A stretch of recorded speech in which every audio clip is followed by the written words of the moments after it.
बिस्मिल्लाहिर्रहमानिर्रहीम।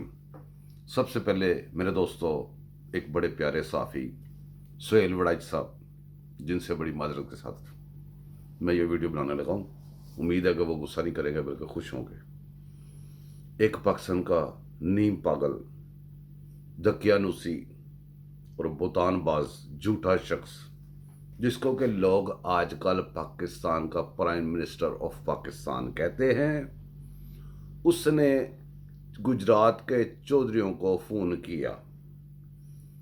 उसका फ़ोन सुनने से गुजरात के चौधरियों ने पहले इनकार कर दिया, बल्कि चिट्टा इनकार कर दिया। उसके बाद फादे डब्बू की मिन्नतें और रिक्वेस्टों के बाद उन्होंने ये बताया कि बड़े चौधरी साहब की तबीयत ख़राब है। उसके बाद और मिन्नत समाजत की गई, जिसके बाद बड़ी मुश्किल से मिलने की इजाज़त दी गई।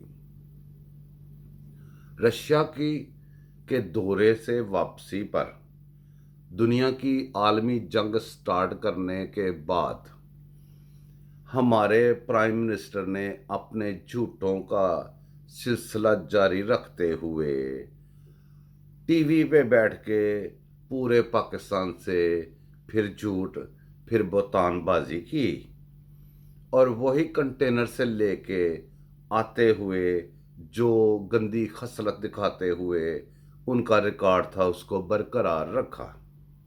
चौधरियों से थोड़ी सी मुलाकात के बाद उसी वक्त टीवियों पे झूठ और फेक न्यूज़ लगानी शुरू कर दी।